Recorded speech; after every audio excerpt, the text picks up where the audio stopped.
자, 오늘 말씀의 주제가 이 보배를 질그릇에 가졌으니 그래요. 이 보배는 예수님이고 질그릇은 우리들입니다. 깨지기 쉬운 질그릇과 같은 허물 많고 부족하고 연약한 질그릇 같은 우리들 속에 예수 그리스도의 영 성령을 주시고 하나님의 은혜를 주신 하나님을 찬양합니다. 자, 1절은 그렇게 시작합니다. 자, 1절부터 띄울게요. 그러므로 우리가 이 직분을 받아 긍휼하심을 입은 대로 낙심하지 않는다 그랬어요. 그러므로 우리가 이 직분을 받았는데 앞에 그러므로라고 나왔으니까 앞 단어하고 지금 4장이니까 3장에 있었던 얘기와 연결이 돼서 그래서 우리가 이 직분을 받았는데 이 직분을 감당하는 데 있어서 때때로 힘들어도 낙심하지 않는 것은 하나님의 긍휼로 이 직분을 수행할 수 있기 때문이다 그랬어요. 자, 그러므로 그럴 때 고린도후서 3장 17절 18절을 볼게요. 자, 두 가지인데 주는 영이시라고 하는 내용이에요. 그래서 하나는 주의 영이 계신 곳에는 자유가 있느니라. 자, 문법적으로 쉽게 이해합시다. 주는 영이에요. 그리스도의 영이 없으면 그리스도의 사람이 아닌데 여러분 안에 주의 영이 계시다면 여러분들은 자유로우셔야 돼요. 여러분 안에 주의 영이 없으면 자유롭지 않고 불안하고 불편할 수가 있어요. 주는 영이신데 주의 영이 계신 곳에는 자유가 있다고 하는 것이 하나예요. 두 번째는 우리가 다 수건을 벗은 얼굴로 거울을 보는 것 같이 주의 영광을 보게 됩니다. 그래서 그와 같은 예수 그리스도와 exactly same 똑같은 형상으로 변화해서 영광에서 영광에 이르니 곧 주의 영으로 말미암아.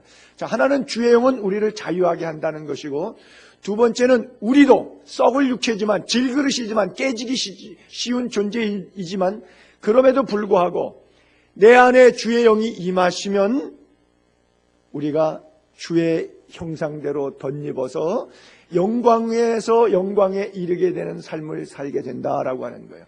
자, 그것은 우리가 하나님 나라 갔을 때 순식간에 홀연히 다 변화해서 썩지 아니할 몸으로 나타날 그 영광스러움, 자유롭고 그리스도의 영광 형체로 변화된다 이렇게 말씀하셨는데 그러면 자, 두 번째로 보겠어요. 1절에 보니까 그러므로 그랬는데 그러므로 지금 자유하게 되고 예수의 영광과 똑같은 영광으로 변화됐어요. 그렇기 때문에 그러므로 다시 설명드리면 우리가 주의 영이 임해서 첫째는 자유를 얻었어요. 그 자유함으로 이 썩을 육체 질그릇이 더 이상 깨지고 썩지 않는 하나님의 영광의 광채가 우리를 변화시켰어요. 그래서 영광에서 영광에 이르게 되었어요. 그러므로 이제 우리가 직분을 맡게 되었다라고 하는 거예요. 여러분, 세상 직분이라는 거 있죠. 뭐 대통령, 장관, 국회의원, 뭐 판사, 검사, 변호사. 세상 직분에도 영광이 있어요, 없어요? 있지요. 예, 세상 직분에도 영광이 있는데 영의 직분에는 영광이 있겠어요, 없겠어요? 당연히 있지요. 고린도서 3장 8절에 연결되는 계속 부분이요. 하물며 영의 직분은 더욱 영광이 있지 아니하겠느냐. 정죄의 직분, 세상의 직분, 뭐 판검사, 의사, 변호사, 뭐 대통령, 국회의원, 장관 이런 직분들, 썩을 육체가 갖고 있는 그런 직분들도 정죄의 직분들도 때로는 영광스러운데 의의 직분, 영광이 더욱 넘치니라. 장로라고 하는 직분, 권사라고 하는 직분, 집사라고 하는 직분 더욱 영광이 넘치는 줄로 믿습니다. 예를 들어서 대기업 총수가 현대대우 삼성그룹의 총수가 우리를 부르는 거예요. 손영삼 씨 와가지고 우리 기업에 중대한 일이 있는데 이 사명을 좀 맡아서 감당해 주세요. 나한테 부탁을 했어요. 그러면 대기업 총수가 와서 나에게 직분을 맡겨주면 내가 영광스러울까요? 수치스러울까요? 영광스럽죠. 그런데 대기업 총수에다가 되겠습니까? 전능하신 하나님이 우리에게 직분을 맡기셨어요. 손영삼아, 네가 목사해서 교회 목양해서 안 믿는 사람 예수 믿게 하고 믿는 사람 더 잘 믿어서 끝까지 구원의 도를 배반하지 않고 구원을 완성시켜서 하나님 나라 갈 수 있을 때까지 목양을 잘 해달라고 하나님께 나에게 직분을 맡기셨어요. 그 직분이 영광스러워요? 안 영광스러워요? 영광스럽다고 하는 거예요. 세상의 직분도 영광이 있으며 하물며 영의 직분은 더욱 영광이 있지 않겠느냐라고 하는 거예요. 그런데 때때로 힘들기 때문에 우리가 직분을 감당하다가 낙심하게 되죠. 포기하게 되죠. 스님도 절간에 가면 있다가 도저히 여기서 안 되겠다. 내가 못 살겠다. 그래서 파괴승이라 그러죠. 신부님들도 종신서원을 했다가 도중에 파괴하는 경우도 있고 결혼해갖고 그냥 속세로 내려오시는 그런 경우도 있고 그래요. 아시다시피 교회도 개척했다가 한 70%는 문 닫는 경우들이 많고 목사님들이 내려놓고 그래서 대리운전도 하고 복덕방도 하고 생계를 유지해야 되니까 산 목숨 어떻게 살아야 되니까 하나님의 부르심이라고 했다가 도중에 딴 길로 가는 사람들이 참 많이 있어요. 일하다가 보면 다 누구나 다 낙심하게 돼요. 그래서 그러므로라고 하는 것에서 또 시작되지 않으면 즉 그리스도의 영, 주의 영이 임해서 참 자유함을 얻고 내가 육체로 사는 것이 깨어질 수밖에 없는 질그릇이지만 내 안에 하나님의 영광이 담겨질 때 그런 상태 속에서 그러므로 우리가 이 직분을 받을 때 직분이 감당 가능하고요. 그럼에도 불구하고 영적으로 충만해서 우리가 목사 안수 받을 때 다 눈물 콧물 흘리면서 하나님 앞에 이제 까만 도포자룩 뒤집어 쓰고 죽기까지 충성하겠습니다. 이러고 목사 됐지만 다 건강한 목사 되나요? 그렇지 않죠. 다 건강한 교회가 되나요? 그렇지 않죠. 때로는 힘들어가지고 낙심하고 좌절하고 떠날 때가 있어요. 그런데 어떻게 안 떠날 수 있느냐? 여기에 뭐라고 써있죠? 1절에 아까 다시 1절로 돌아가 볼게요. 그러므로 우리가 이 직분을 받아 긍휼하심을 입은 대로 낙심하지 않는 이유, 낙심하지 않을 수 있는 이유가 어디에 있느냐? 하나님의 긍휼하심을 입어서 된 거기 때문에 그래요. 내 힘으로 하면 낙심할 수밖에 없지만 하나님의 자비하심과 하나님의 긍휼하심을 입으면 우리가 낙심하지 아니하고 끝까지 잘 감당할 줄로 믿습니다. 엊그저께도 누가 식사를 대접한다 그래서 우리 교인은 아닌데 갔어요. 근데 그분이 돈을 많이 벌으셨더라고요. 부동산도 많고 시골에 목축업도 하고 또 빌딩도 한 10층짜리 갖고 있는데 그 10층에 다 세를 놓고 1층은 자기가 식당을 운영하고 있더라고. 한 층을 다를 굉장히 아주 크게 하시는데 또 아들들도 다 식당들을 잘해서 광화문에 하나 종각에다 하나 크게 해가지고 식당을 세 군데나 어마어마하게 크게 궁궐처럼 그렇게 잘하고 계시더라고요. 식사 대접을 잘 받았는데 그분이 신학을 하셨더라고요. 그러니까 마음에 부담된 거예요. 돈은 벌었는데 내가 사실은 돈 버는 사람 될 게 아니라 목회자 되려고 이거 신학교 갔는데 그러니까 늘 마음에 부담이 됐어요. 그래서 그저께 하시는 말씀이 하루 전에 자기가 교회를 하려고 개척을 얻었다는 거예요. 이제 건물을 하나 얻었다는 거예요.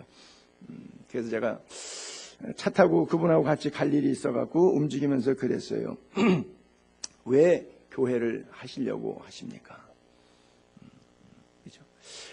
돈이 없으면 교회 못했을 텐데 돈이 있으니까 하겠다고 하는 것이고 과거의 어떤 미련 때문에 한번 하는 것이 좋지 않겠냐는 생각인 것이죠.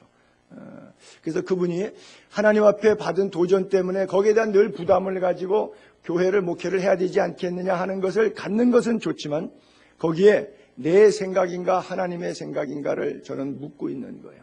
그렇죠? 돈 있다고 교회 차릴 수 있는 것은 아니지 않습니까? 그래요.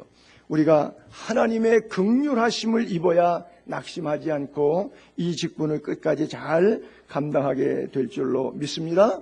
자, 2절로 넘어갈게요. 이에 숨은 부끄러움의 일을 버리고 속임으로 행하지 아니하며 하나님의 말씀을 혼잡하게 하지 아니하고 오직 진리를 나타내므로 하나님 앞에서 각 사람의 양심에 대하여 스스로 추천하노라. 자, 이거는 2절은 반토막으로 끊을 수가 있는데 첫째, 숨은 부끄러움과 속임과 하나님의 말씀을 혼잡하게 한다는 단어 한 토막 끊어지고 그 다음에는 오직 진리를 나타내서 자천한다. 양심에 대하여 스스로 추천한다. 내가 그리스도를 본받은 것처럼 너희가 나를 본받는 사람이 되라고 자천할 정도로 신앙 양심에 꺼리낌이 없이 진리를 나타내는 위치에 서 있는 직분자의 삶. 그러니까 어떤 삶이냐는 거죠. 2절 한 절에 두 형태의 직분자의 모습을 기록하고 있어요. 사도 바울이 둘 중에서 우리가 어떤 직분자가 되어야 되겠느냐, 이것을 묻고 있는 거죠. 그 앞쪽에 있는 것이 바로 숨은 부끄러운 일, 그 다음에 속임, 그렇죠? 숨은 부끄러운 일을 버리고 속임 행치 않고 하나님의 말씀을 혼잡하게 하지 않는다. 우리 민속춤에 탈춤이라는 거 있죠. 양반춤이라는 거 있어요. 그 유래는 그래요.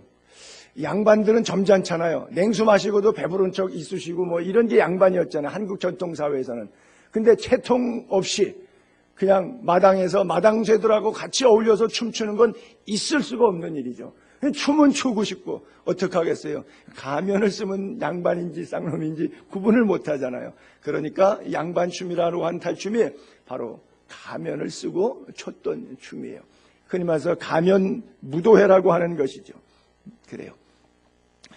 숨은 부끄러움 일을 하려면 우리는 가면을 쓰게 되죠.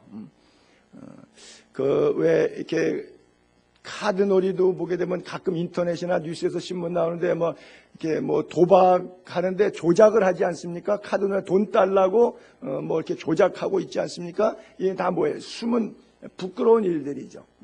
그러니까 세상에 가면놀이나 카드놀이 할 때 조작하는 것처럼 교회 안에서도 꽁 잡는 게 매라고 하는 이런 속담 때문에 우리말에 뭐로 가도 서울면 된다 이런 말이 있어요. 그렇죠? 뭐로 가도 서울면 된다. 결과만 창출할 수 있다면 과정은 선하지 않아도 괜찮다. 이게 이제 그런 단어를 쓸 때 뭐로 가도 서울만 가면 된다 그래. 근데 서울 가보니까 그분이 여전히 뭐로 살고 있더라고요. 그래요. 하나님의 말씀 앞에 우리는 숨은 부끄러움을 일을 버리고 속임을 행하지 않고 하나님의 말씀을 혼잡하게 하지 않는 은혜가 있게 되기를 바랍니다. 에베소서 4장 20절, 23절, 24절에 옛사람과 새사람을 이렇게 표현합니다.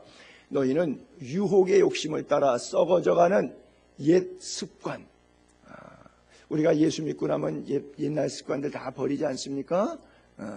그게 유혹의 욕심을 따라서 했던 반복적인 좋지 않았던 습관들인데 그 구습을 따르는 옛사람 벗어버리고 이제 이후로는 오직 마음이 새롭게 돼서 심령이 새롭게 됐어요. 하나님을 따라갑니다. 그렇죠? 하나님을 따라가니까 거기는 뭐예요? 의와 진리가 있죠. 거룩함이 있죠. 그렇게 지으심을 받은 재창조를 받은 born again 중생 거듭난 새 사람을 입으라. 옛사람과 새사람을 아주 정확하게 대비해서 말씀을 잘 해주고 있어요.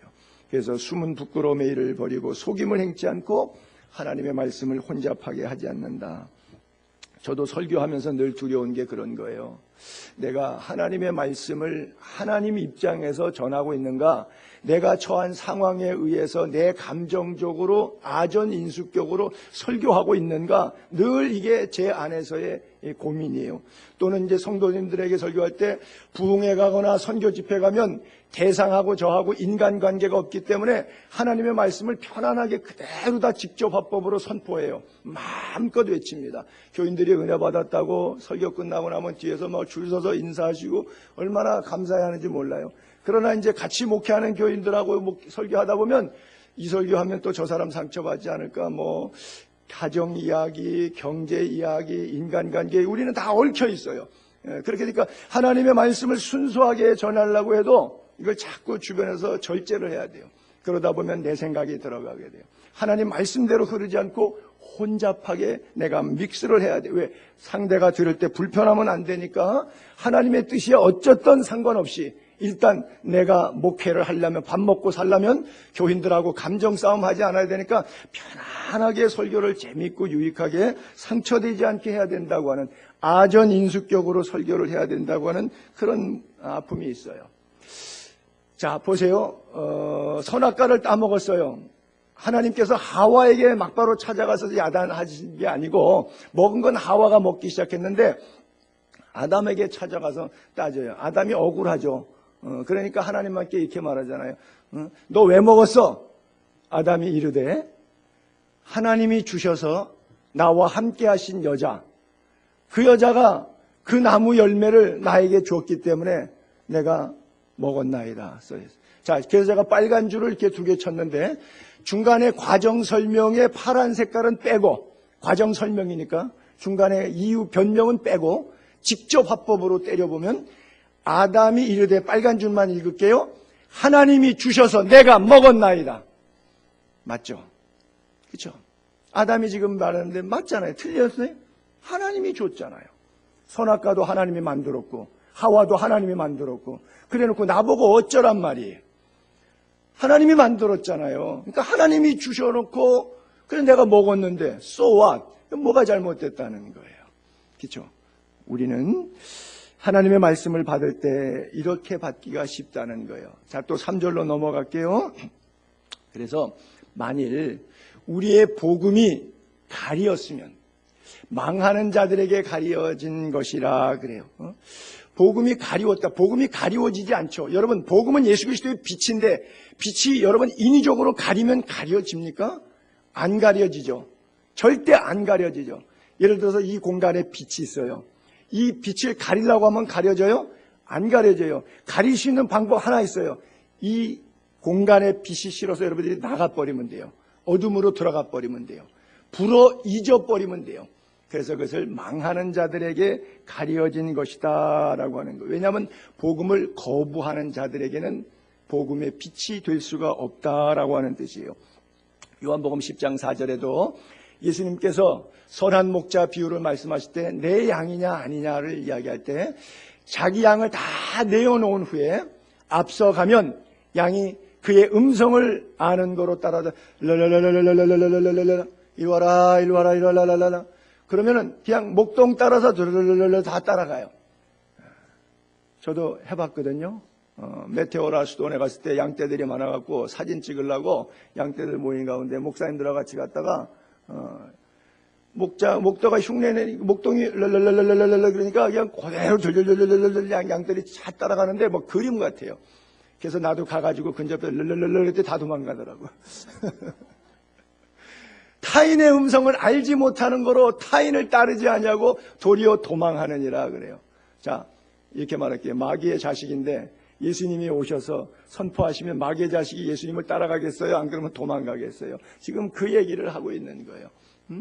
그의 음성을 아는 거로 따라오되 주의 영이 가슴속에 임해서 주의 영광으로 화해서 자유한 사람은 하나님의 말씀이 임할 때마다 그 말씀이 가볍던 무겁던 어떤 상황이든 자유롭게 받아들일 수가 있는데, 그렇지 않으면 이것이 하나님의 음성이 타인의 음성으로 인지가 되면 그때는 이제 코드가 망가진 거예요. 오작동이 일어나는 거예요.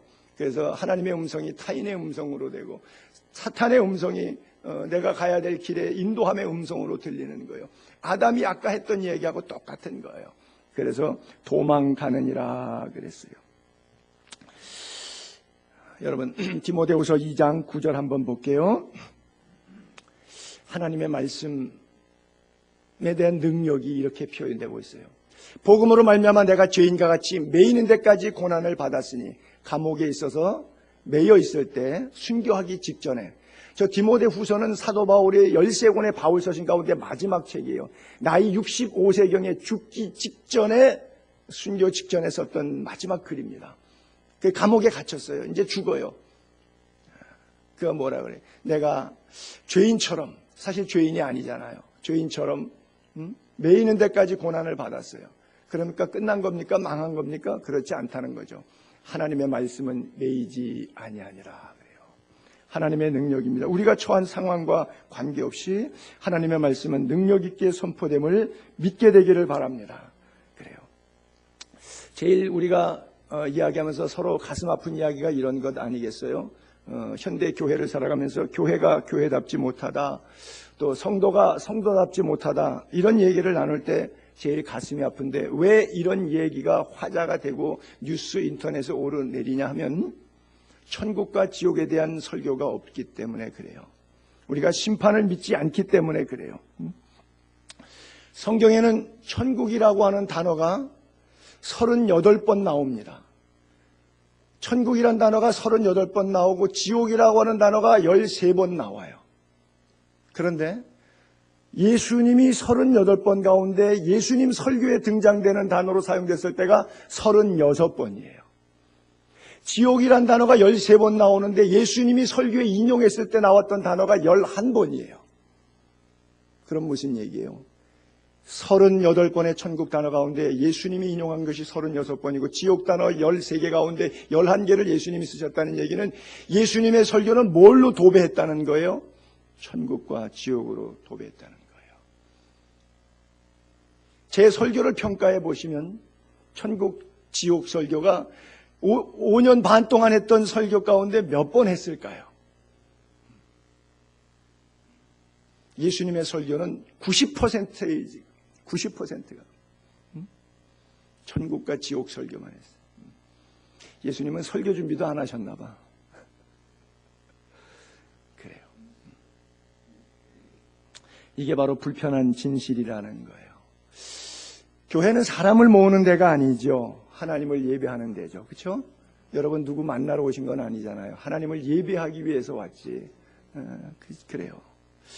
우리가 죄가 있고 연약하고 질그릇 같지만 우리 안에 이 보배를 담아주셨기 때문에 예수 그리스도 영광, 거룩한 마음, 착한 양심을 따라 올바로 그 믿음으로 살자고 모인 것이 예배당이잖아요. 그 예배당에 모여서 사기치고 나쁜 짓하고 우리끼리 싸우고 협잡하고 미워하고 시기 질투하고 있으면 그건 예배당이 아니겠죠. 그렇죠? 깨지기 쉬운 질그릇에 보배가 담겨져 있으니까 정말 보배로운 삶을 우리가 살아가야 하지 않을까요? 4절을 볼게요. 자, 복음을 거부하는 사람들, 그 중에 이 세상의 신, 잡신, 우상, 미신이죠. 이 세상 신이 믿지 않는 자들의 마음을 혼미하게 만들어요. 이 우상이라고 하는 것은 사람의 마음에 공포감을 줘서 혼미하게 만들어요. 그리스도의 영광의 복음의 광채가 비치지 못하게 함이니 그리스도는 하나님의 형상이다 그랬어요. 자, 우상이라고 하는 것, 미혹의 영이라고 하는 것, 우리가 미신 이렇게 말하죠. 미신이라고 하는 미자가 미혹할 미자입니다. 신자는 귀신 신자예요. 미혹하게 하는 귀신. 그래서 우리가 예수 안 믿는 사람들 전도해서 예수 믿고 교회 나오시라 그러면 못 믿는 결정적인 이유 가운데 조상 대대로 경험적으로 영적인 체험이 있는데 뭐냐면 집안에 누가 예수 믿으면 우환이 따른다. 왜? 종교를 바꾸면 집안에 우환이 따른다 그래요. 사실입니다. 예. 여러분, 악령이 쫓겨나가고 성령이 그 가정을 지배하는데 악령이 그냥 나가겠어요? 해코지하고 나가겠어요? 그냥 나가면 그게 성령이지 악령입니까? 절대 해코지하고 나가죠. 그러니까 집안에 종교 바꾸면 우환이 따른다는 얘기가 실험적으로 영적으로 사실이기 때문에 힘들다 이거예요. 뭐 죽어서 나중에 천국인지 지옥 이런 건 난 잘 모르겠고 그냥 살아있는 동안에도 집안 우환 단지 없이 그냥 평안하게 살다가 죽어야 되니까 뭐 지옥 있는 천국이 그건 모르니까 일단 살 동안만 편하자. 그래서 성경에 말씀하니 육신을 죽이는 사탄의 세력을 두려워하지 말고 육신과 영혼을 함께 지옥에 멸하는 하나님을 두려워하라고 말씀하셨던 거예요. 그런데 바로 이 문제 때문에 이 세상의 신이, 우상이, 미신이 믿지 아니하는 사람들의 마음을 혼미하게 만드는 거예요. 아주 불안하게 만드는 거예요. 목사들도 가끔 이것을 엉뚱하게 목회에 악용하는 사람들 있죠. 우리 교회만 나와야지 축복받고 다른 교회가 마치 저주받을 것처럼 그렇게 거짓말로 설교하는 그런 목사들도 있죠. 이것도 다 악령의 신 목사들이 하는 짓들이에요. 사람들 마음 혼미하게 만드는 거예요. 그렇지 않아요. 그리스도의 영이 있는 사람은 어디 가서도 무엇을 해도 누구를 만나도 자유할 수가 있어요. 진리의 영은 자유의 영이기 때문에 그래요. 그런데 이 세상 신, 어두움의 신, 미신은 우리의 마음을 혼미하고 불안하게 만들고 부자유하게 만들어요. 그래서 그리스도의 영광의 복음의 광채가 비치지 못하게 만든다 그랬어요. 에베소 4장 17절부터 볼게요. 이제부터 너희는 이방인이 그 마음에 허망한 것으로 행함같이 하지 말라. 예수 믿기 전에는 이방인들이 그 마음에 허망한 것처럼 행했어요. 그렇게 하지 말라는 거예요. 이제는. 왜? 그들의 총명이 어두워졌어요. 여러분, 국회의원 되고 장차관 정도 됐는데도 몰래 돼지머리 해놓고서는 무당 불러다가 어떻게 될 건지 내일이 불안해갖고 점하고 굿하고 이런 사람들 있지 않습니까? 뭐 인공위성 쏠 때 뭐 나로도 같은 데서 이거 쏠 때 돼지 머리 놓고서는 일부 사람들이 과학자들이 거기서 또 뭐 기우제 지냈다고 하지 않습니까? 첨단 과학 시대에도 이런 짓들을 하는 거예요. 왜? 총명이 어두워지니까. 인공위성을 쓸 정도의 지식적 총명이 있는 사람이 돼지 머리 앞에서 내가 만든 인공위성의 과학기술이 성공해달라고 빈다. 이게 과학적인 데이터에 의해서 이치가 맞는 얘기입니까? 근데 어떻게 그런 일을 할 수가 있죠? 어둠의 영이 마음을 잡으면 그렇게 되는 거예요. 그들의 총명이 어두워지고 그들 가운데 있는 무지함과 그들의 마음이 굳어짐으로 말미암아 하나님의 생명에서 떠나 있도다. 그들이 감각 없는 자, 뭐 찔러서 안 아프다는 것이 아니라 영적인 감각이 없다는 거죠. 복음을 불어 잊으려 한다는 것이죠. 감각 없는 자가 되어 자신을 방탕에 방임하여 모든 더러운 것을 욕심으로 행하되 오직 너희는 그리스도를 그같이 배우지 아니하였느니라. 우리 예수님 그렇게 믿지 않죠? 우리가 예수 그렇게 배우지 않았죠? 그래요. 이사야서 29장 13절 잠깐 또 보면요. 주께서 이르시되 이 백성이 입으로는 나를 가까이 해요. 입술로는 나를 공경해요. 근데 마음은 나에게서 떠났어요. 멀리 것도 떠났어요. 그들이 나를 경외하는 것은 왜 경외하느냐? 사람의 계명, 율법적 차원에서 예배당 나온다는 정도예요. 사람의 계명으로 가르침을 받았을 뿐이라. 그러므로 내가 이 백성 중에 여러분 반복적으로 세 단어 나옵니다. 세 번 나옵니다. 기한 일, 곧 기하고 가장 기한 일. 이게 뭐예요? 대빵 신기하다. 대빵 신기하다 이 뜻이에요. 참 이 백성이 대빵 신기하다. 기한 일을 다시 행하는데 뭐 어떤 일이냐? 그들 중에 지혜자의 지혜가 없어지고 명철자의 총명이 가려지리라 그래요. 아까 말했지만 그 과학자들이 돼지머리 앞에 과학 성공을 비는 것처럼 진짜 이거 이상한 기하고 기한 일 아니겠습니까? 지혜자의 지혜 없어지고 명철자의 총명이 가려지는 거예요. 어둠의 영이 한번 장악해버리면 막장 드라마처럼 막 가는 거예요. 근데 안 보이는 거예요. 거기에 대한 감각이 전혀 없어지는 거예요. 이 영화나 신앙 영화 같은 거 보게 되면 초대교회라든지 중세교회 그 다음에 공산화될 때 일제 강점기에 예수 못 믿게 하려고 왜? 예수 믿으면 나라 사랑하니까 예수 믿으면 바르게 살기 운동하니까 이걸 막 성경책을 교회 폐쇄시키고 목사들 잡아다가 죽이고 성경책을 다 갖다 불태우고 했단 말이에요. 역대 기독교를 박해했던 모든 왕들이 했던 짓이 뭐죠? 이거 불태우는 거예요. 성경책 모아다가 불태우는 거였어요. 일제시대 때도 그랬고 6.25 때도 그랬어요. 성경책 다 찢고 불태우고 하는 것들이에요. 하나님 반항하는 사람들 다 그렇잖아요. 우리 김승호 이제 목사 되고 이제 교회 개척하게 됐지만 그 친구도 부모님 죽으니까 하나님이 살아계시면 우리 부모 왜 이게 죽이냐고 그래갖고서는 예배당 가서 막 성경책 팍팍 다 찢고 막 집어 던지고 발로 차고 그랬다 그러잖아요. 그러니까 마음에 악에 바치면 하나님의 말씀의 권위를 땅에 떨어뜨리는 일을 제일 먼저 하는 거예요. 근데 박해하던 사람들만 그렇게 했나요? 그렇지 않죠. 목회자들도 마찬가지죠. 현재 한국교회 강단의 권위를 말씀의 권위를 값싼 은혜로 추락시키고 있는 장본인들이 바로 누구냐고 하는 것이죠. 목회자들이 아니겠어요? 그러면 성경을 기독교를 박해하기 위해서 성경을 불태우는 그 사람들이 하는 짓이나 멀쩡하게 강대상에서 위에다가 거룩하게 책을 쫙 화려하게 펴놓고 금박지 입히고 가죽으로 둘른 그 책 가지고서는 강연을 하는데 하나님의 말씀의 권위를 떨어뜨리는 그런 메시지나 What's different? 뭐가 달라요? Exactly same. 똑같은 행위 아니겠어요? 목사가 기독교를 박해하고 목사가 성경을 불태우는 것과 불신자가 성경을 박해하고 성경을 불태우는 것과 권위를 추락시킨다고 하는 면에서는 하나도 다르지 않다라고 하는 거예요. 그래서 이 세상의 신이 믿지 않는 자들 마음을 혼미하게 만들어서 복음의 광채가 비치지 못하게 한다 그랬어요. 그러나 우리는 하나님의 형상이에요. 그리스도는 하나님의 형상. 그리스도 예수 그리스도를 통해서 하나님의 사랑이 읽어져야 되고 독생자 예수 그리스도를 나를 구속하시기 위해서 보내신 그 하나님의 마음이 읽어져야 돼요. 그래서 그리스도를 바라볼 때 십자가를 바라볼 때 하나님의 형광 하나님의 형상이 느껴져야 돼요. 그리고 그 주의 영이 내 안에 임하면 나는 하나님의 형상으로 화한 거예요. 여러분, 컴퓨터 딱 열면 윈도우 창이라 그래갖고 거기 아이콘들이 있잖아요. 그 아이콘을 커서를 갖다 대서 클릭하게 되면 그 조그마한 아이콘이지만 그 속에서 내용물이 그 속에 담겨있는 문서는 확장으로 해서 다 올라오잖아요. 클릭만 하면 그 아이콘은 다 내용물이 올라와요. 우리가 그리스도의 아이콘, 그리스도의 형상, 하나님의 형상이기 때문에 우리를 건드리기만 하면 물질 시험하게 되고 인간관계 시험하고 나의 삶의 모든 부분을 터치하기 시작하면 내 안에서 뭐가 나와요? 악한 것이 나와야지 정상이에요. 하나님의 거룩한 뜻이 드러나야 정상이에요.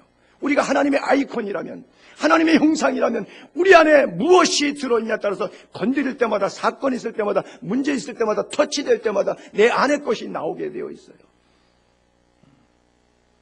바울은 고린도 교회 교인들에게 그 얘기를 하고 있는 거예요. 5절 넘어갈게요. 우리가 우리를 전파하는 것이 아니라, 우리가 우리를 전파하는 것이 아니라, 우리가 우리를 전파하는 것이 아니라, 그죠? 교회에서 목사의 목회의 지도력이 전파되고, 목회 의지가 전파되고, 어떤 그 삶의 구조적인 프로그램들이 기획력이 전파되면 안 되겠죠. 뭐가 전파돼야 돼요, 교회에서? 오직 그리스도 예수의 주 되신 것. 주님이 예수 그리스도가 우리의 king of the king, 우리의 임금 되신 것, 우리의 창조주 되신 것, 우리의 마스터 되신 것, 그것이 선포돼야 되는 거예요. 그리고 또한 두 번째, 예수를 위하여 우리가 너희의 종된 것을 전파함이니라. 사도 바울의 겸손한 목양의 모습이, 바울의 목회 철학이 거기 들어있잖아요. 자기는 뭐예요? 심부름꾼이라고 하는 것이죠. 머슴 목회라고 하는 것이죠. 예수님 설교 표현을 하게 되면 선한 청직이라고 하는 것이죠. 여러분, 교회의 궁극적인 목표는 인류의 영혼 구원입니다. 여러분들의 영혼이 구원받는 거예요.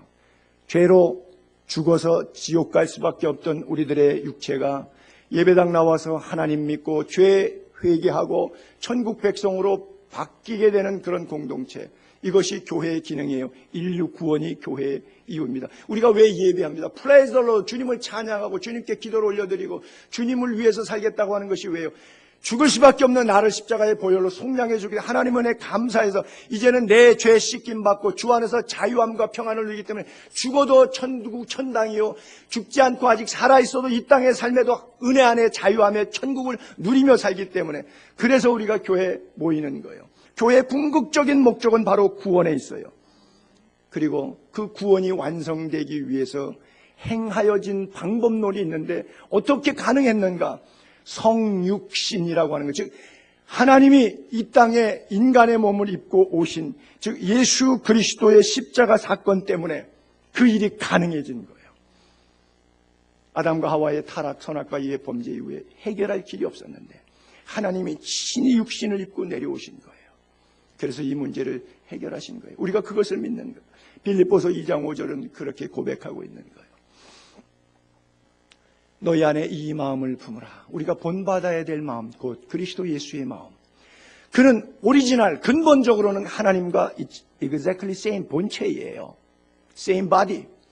하나님과 동등됨으로 취할 것을 여기지 아니하시고 오히려 자기를 비워 종의 형체를 가지고 누구처럼 됐느냐? 사람처럼 됐. 신이 사람이 됐어요. 여러분, 얼마나 이거 모독적인 행위입니까? 여러분 보고 뭐 동화, 소설, 뭐 아바타 영화 같은 얘기로 여러분 보고 잠시 짐승이 되라고, 여러분 이렇게 하니까 요술처럼 갑자기 지렁이가 돼버리고, 이렇게 하니까 구데기가 돼버리고, 이렇게 하니까 여러분 잠시 개가 되고, 여러분 이거 얼마나 치욕적인 거예요. 하나님이 인간이 되셨대요. 얼마나 치욕적인 사건입니까? 종처럼, 종의 형체를 사람들과 같이 되셨어요. 사람의 모양으로 나타났어요. 예수 그리스도 인카네이션, 성육신이에요.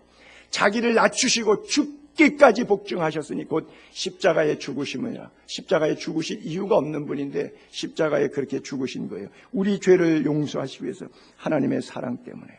그래요. 사도 바울이 이것을 그들에게 이야기하고 있는 것은 내가 목회하는 이유는 나를 드러내려고 하는 것이 아니라 여러분들이 예수 믿고 구원받기 위함이고 그 구원의 과정 속에서는 예수 그리스도의 십자가 사건이 있었으니까 십자가 굳게 붙잡고 절대 놓치지 마시고 딴 길 가지 마시고 이 길 끝에서 주님을 다시 만나셔야 합니다. 이 얘기를 지금 하고 있는 거예요. 그래요. 우리들의 오해. 목사가 때로는 어떤 분에게는 가정제사장이 되기를 원하시는 분도 있겠죠. 제가 1년에 한 번씩 흩어지는 주일, 전도 주일을 하는 이유도 바로 그거죠. 내 교회, 내 목사, 제가 제일 싫어하는 그런 스타일의 신앙 유형입니다. 저는 우주적 교회, 주님의 교회, 예수의 교회만 있다고 생각합니다. 그 예수의 교회가 예수님의 교회라고 하는 것이지 이 교회의 명사를 얘기하는 게 아니에요. 우주적 교회, 주님의 교회, 예수의 교회, 그분의 것이어야만 합니다.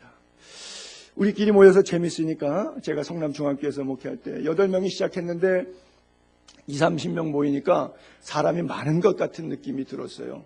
한 30명 모이니까 8명이 예배하다가 30명이 예배해봐요. 많은 것 같으죠. 그러니까 참 재밌어졌어요. 한 분이 어떤 권사님이 저한테 그래요. 목사님, 저희는 교인 많이 오는 거 별로 좋아 안 해요.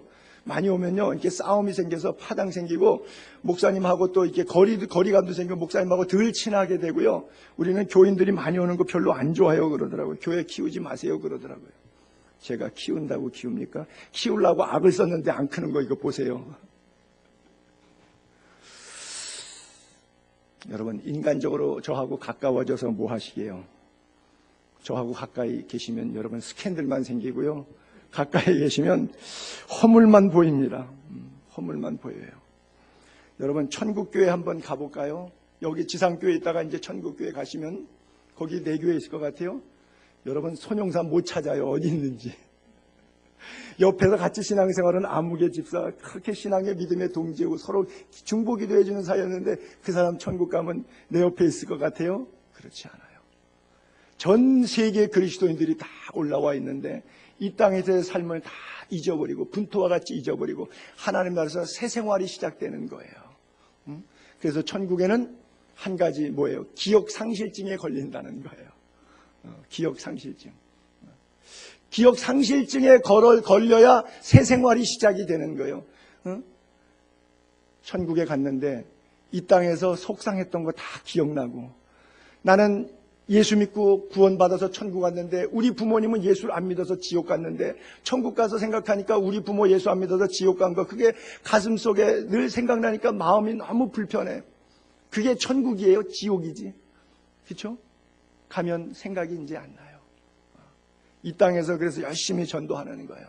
보라, 지금은 은혜 받을 만한 때요. 보라, 지금은 구원의 날이로다. 우리의 생명이 목숨이 붙어있는 날 동안에만 가능한 거예요. 전도도 그렇고.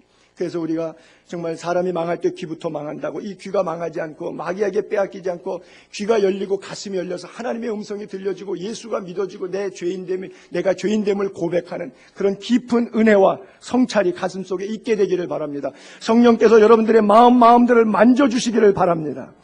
그래요. 여러분, 신앙생활하다가 왜 시험 들죠? 목사에게 집중하니까 시험 드는 거예요. 주님하고 하나님 나라에게 집중하시기 바랍니다. 목사의 빛난 목회 초점 때문에 예수님의 영광의 빛을 놓치면 안 되는 거예요. 무슨 소용이 있어요? 목사도 죄인이고 한 마리 양에 불과합니다. 6절로 넘어갈게요. 어두운 데서 빛이 있으라. 창세기에 천지를 창조하신 하나님의 말씀이죠. 그렇죠? 땅이 혼돈하고 흑암이 있고 공허했던 그런 땅에 어두운데 빛이 있으라 말씀하셨던 그 하나님께서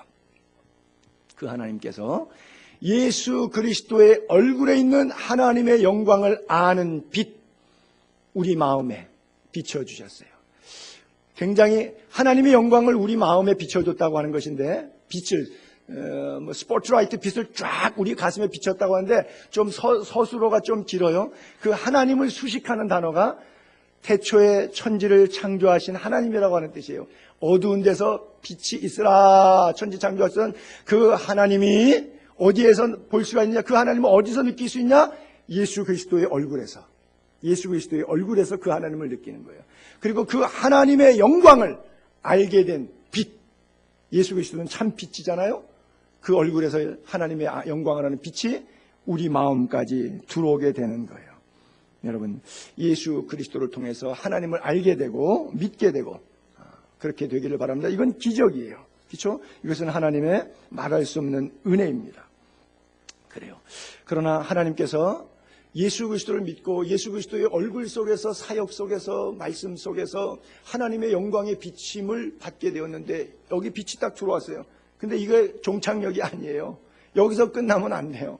여기가 종착역이야. 이 빛을 여러분들이 거울 역할을 해주셔야 돼요. 그렇죠? 이 빛을 받았으니까 빛을 상대방에게 비춰줘야 돼요. 여러분, 우리는 하나님의 영광의 빛이 아닙니다. 근데 거울 역할은 할 수 있어요. 여러분, 태양을 똑바로 볼 수 있어요, 없어요? 못 봐요. 눈이 너무 부셔서. 그러면 반사경에 거울로 갔다가 비치는 태양빛은 볼 수 있어요, 없어요? 그것도 못 봐요. 우리에게는 하나님의 영광의 빛이 비치면 내 힘으로는 하나님의 영광을 드러낼 수 없지만 반사경 역할로 쓰이면 그 태양 에너지의 발광 능력이 나에게 거울 자체에 있는 건 아니지만 말씀에 의해서, 말씀이 거울인데 말씀에 의해서 거울 역할을 해주면 똑같은 은혜와 축복을 상대방에게 전달해 줄 수 있는 축복의 통로와 전달자가 될 수 있어요. 그래서 하나님께서 여러분들을 복음의 빚진 자라고 말씀하시고 그 일을 위해서 거울 역할을 해다오. 하나님의 영광이 너희 가슴에 비쳤으면 너희가 가슴을 열고 열방을 향해서 선교하는 일에, 전도하는 일에 너희가 거울 역할을 해달라. 그래서 안 믿는 남편, 부모, 자녀들에게 하나님의 여러분 안에 있는 하나님의 영광의 빛을 그들에게 따뜻하게 비춰줄 때 그들도 나의 행실을 보고 나의 예수 믿고 착해진 내 언행심사를 보고 야, 예수 믿으면 저렇게 되는 거로구나.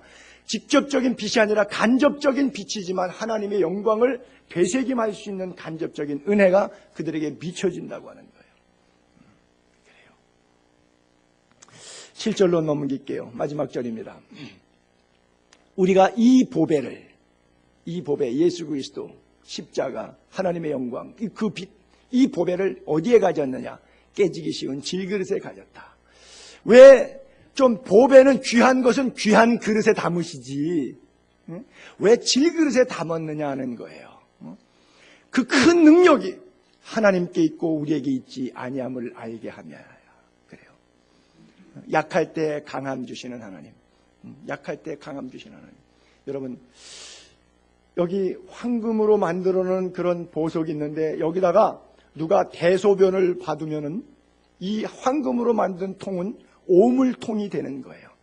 근데 평소에 우리가 쓰레기통으로 쓰던 건데 그거에다가 잘 닦아갖고 다이아몬드, 금은, 사파이어, 보석 거기다가 담아두면 그건 더 이상 쓰레기통이 아니라 보석함이 되는 거예요. 보석으로 꾸몄어도 그 속에 대소변을 담을 수도 있고 과거에 쓰레기통 같은 물건이었지만 하나님의 은혜를 다이아몬드, 영롱한 빛을 보석을 담으면 그것은 그 이후는 쓰레기통이라고 부르지 않고 보석함이라고 부르는 것과 마찬가지예요. 하나님의 보배 때문에 깨지기 쉬운 연약한 질그릇과 같은 내 존재지만 그 속에서 하나님의 영광은 드러나는 것인데 왜 하필 그렇게 쓰시느냐 하는 이유가 이 질그릇 자체가 능력이 아니라 보배가 귀한 것이라고 하는 것.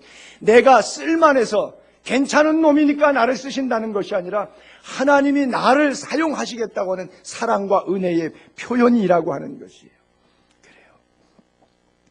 능력 큰 보배가 우리에게 담겨져 있음을 믿게 되기를 바랍니다. 우리가 잘나서가 아니라 십자가의 사랑이 우리를 용서하시고 우리 안에 성령의 은혜를 부으시고 하나님의 일을 하게 하신 거예요. 그래서 앞으로 절대 마귀 트릭에 속지 말고 정직하게 충성된 일꾼으로 끝까지 굳게 쓰임받는 하나님의 일꾼들 우리 모두 될 수 있기를 바랍니다. 이 보배, 예수 그리스도의 얼굴에 있는 하나님의 영광을 아는 보배, 이 빛이에요.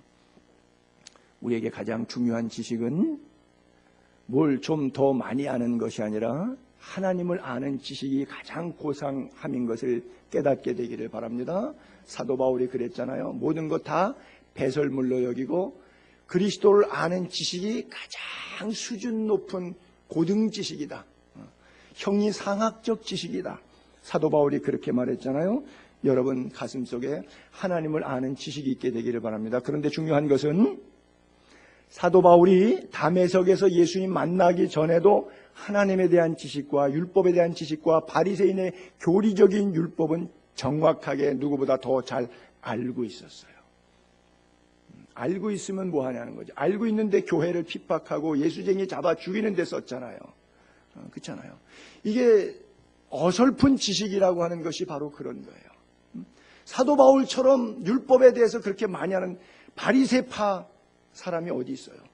하나님에 대해서 그가 몰라서 그랬나요? 알았어요. 그런데 그 마음에 주의 빛이 비치지 않았어요. 성령의 빛, 예수 그리스도의 얼굴에 드러난 하나님의 영광에 참된 빛이 그의 가슴에 있지 않기 때문에 단순한 지식적인 하나님을 아는 지식 가지고는 그 안에 십자가의 영성이 담겨져 있지 않을 때는 그는 포행자와 회방자 될 수밖에 없었지만, 그러나 다메섹 석상에서 성령의 강한 빛을 받습니다. 십자가의 영광의 빛을 받습니다. 정오의 하나님의 빛을 봅니다. 그 빛 속에 그가 꼬꾸라집니다. 그리고 하나님의 음성을 듣게 됩니다. 갈 길을 밝히 보게 됩니다.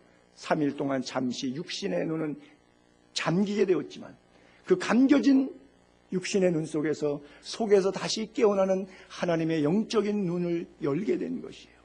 그리고 이제 이후로의 삶을 어떻게 살아야 되겠는가? 하나님의 영광은 곧 십자가였고 십자가로 끝나는 것이 아니라 부활의 영광으로 빛으로 드러난 것이었구나. 다메섹에서 그가 깨달았던 것처럼 그리스도 안에 계시는 하나님을 찬양하기 위해서 일생을 기꺼이 살아갈 수 있었던 것처럼 예수님의 제자 사도 요한이 요한복음 1장에 그렇게 고백하지 않습니까? 요한복음 1장에 있는데 요한이 말합니다. 말씀이 육신이 되어 우리 가운데 거하심에, 예수 그리스도가 오시는 것을 얘기하는 거예요. 말씀이 육신이 되어 우리 가운데 거하심에 우리가 그의 영광을 보니, 예수 그리스도의 영광이 어떤, 아버지의 독생자의 영광이요, 하나님 아버지의 영광이 그 속에 담겨, 그리고 은혜와 진리가 충만하더라 그랬어요. 사도 바울이 하나님 아는 지식이 있어도 빛을 보지 못했기 때문에 엉망진창으로 살았던 것처럼 예수님을 3년 동안 따라갔던 제자 가운데 사도 요한은 저렇게 깨닫지만 또 반대로 못 깨달은 친구도 하나 있어요. 빌립은 오병이어 기적의 현장에서 200데나리온도 더 필요하다고 돈을 카운트해가지고 예수님께 정확히 보고할 정도로 수학적 지식이 뛰어난 인물이었습니다. 그런데 요한복음 6장에 그 사건이 나고 한참 세월이 더 지났어요. 요한복음 14장까지 세월이 더 왔어요. 이렇게 말합니다. 빌립이 이르되 주여 아버지를 우리에게 보여주셔서, 하나님 아버지를 좀 보고 싶습니다. 나 하나님 아버지 보여주면 나 예수 믿을래요. 그런 사람 많죠. 빌립도 그런 거예요. 예수님 옆에 놓고 아버지 보여달라 그래요. 그러면 족하겠나이다. 예수께서 이르시되 빌립아 내가 이렇게 오래 너희와 함께 있으되 3년 동안 숙식 같이 하면서 온갖 기적 역사 다 보고도 내가 나를 알지 못하겠느냐? 나를 본 자는 아버지를 보았거늘 어찌하여 아버지를 보이라 하느냐 그래요. 오병이어 기적 다 경험했고 병자 치유하는 거 옆에서 다 봤고요.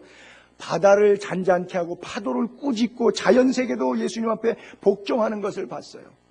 여러분 뭐 이런 기적들, 사복음서에 나오는 기적들이 우리가 볼 때는 초자연적인 기적이지만 하나님 입장에서도 이게 기적입니까? 아니죠. 말씀의 권위 앞에 모두가 순종할 뿐이죠. 지극히 자연스럽고 당연한 현상이에요. 우리가 볼 때는 기적이지만 하나님 입장에서는 기적이 아니라고 하는 거예요. 그게 믿어지는 은혜가 있게 되기를 바랍니다. 주님이 때때로는 답답하실 정도로 묵묵히 기다리죠. 아니 하나님이 하나님의 방법대로 좀 멋있게 뽀다곤하게 해주셨으면 좋겠는데, 구원을 완성해 주셨으면 좋겠는데 13살, 14살, 15살 먹은 여자아이의 자궁 속에 들어와서 말밥통에 나시고 30년 동안 요셉의 집에 목수 가게 들어가갖고 대패질하고 못질하고 그러고 30년 동안 기다리세요. 아니 오셔서 3일 안에 끝내실 수 있는 분이 그거 왜 30년 동안 대패질하고 못질하고 거기서 그러고 계신지 모르겠어요. 그렇죠? 우리가 하나님의 섭리를 다 이해할 길이 없어요. 하나님의 그 오묘한 섭리를 다 깨달을 수가 없어요. 속 좁은 우리들의 생각 속에, 조급한 우리들의 마음, 욕심으로 가득한 인간의 생각 속에 하나님의 영광을 다 이해할 수가 없죠. 다윗에게 골리앗을 이길 수 있는 승리를 주신 분이 누구십니까? 솔로몬에게 지혜를 주신 이가 누구십니까? 욥에게 물질을 주시기도 하고 가져가시기도 하셨던 하나님, 어떤 하나님이십니까? 제자들의 발을 주셨던 주님, 그리고 로마 병정들에게 머리에 과시관 쓰신 채로 얼굴에 침배침 받으시고 등짝에 채찍으로 맞으면서 유혈이 낭자하면서 나무 토막 십자가를 지고 골고다까지 14번 쓰러지시면서 지친 몸을 이끌고 올라가셨던 그 주님, 왜 그렇게만 하셔야 했는지 우리가 어찌 이해할 수 있습니까? 나의 구원을 위해서, 내 죄를 용서하시기 위해서 주님이 행하셨던, 걸으셨던 그 길을 주님이 우리 보고 따르라고 하는데, 그게 가히 따를 수 있는 길은 아닌데 주님 좀 더 멋지고 뽀다구나는 방법으로 해결하셔서 나를 조금 편안한 시온의 대로로 걷게 하시지 왜 굳이 그렇게 가시고 나를 따르라 말씀하십니까? 모든 것을 버리고 분토와 같이 여기고 나를 따르라고 말씀하시더니 기껏 제자들이 따라가 봤더니 인자는 머리 둘 곳조차 없다 이렇게 말씀을. 그럼 우리 어쩌자는 이야기입니까? 우리는 예수 믿으면서 늘 이런 것이 불편한 거예요. 먹고 입고 쓰고 모든 삶의 영역에 하나님이 늘 도와주시고, 아라비안 나이트의 요술 상자에 있는 도깨비 방망이에 있는 이런 것처럼 우리의 기도들이 그렇게 응답되기를 원하는데 하나님은 한 번도 그렇게 역사하시지 않더라고 하는 거예요. 주님의 영광을 이해 못했던, 주님을 십자가에 못 박았던 집행관, 사형 집행관 백부장의 고백을 마지막으로 한번 성경에 띄워볼게요. 십자가에 예수님이 돌아가십니다. 하나님, 내 영혼을 아버지 손에 의탁합니다. It is finished. 텔레테스타이, 모든 것 페이, 지불했다 말씀하시고 운명하셨을 때 그 운명의 장면, 마지막 장면을 지켜본 사형 집행관 백부장, 그와 함께 예수를 지키던 자들, 지진이 일어나고 그 일어난 일들을 보고 심히 두려워 떱니다. 그리고는 입술에 자기도 모르는 고백이 터져요. 이는 진실로 하나님의 아들이었도다. 여러분, 하나님의 아들을 믿으십니까? 이 보배를 우리같이 깨지기 쉬운 연약한 질그릇에 담겼습니다. 그 영광의 참 빛을 받아 질그릇이 거룩한 보배로 변화되는 역사가 저와 여러분들의 삶 인격 가운데 있기를 주의 이름으로 축복합니다.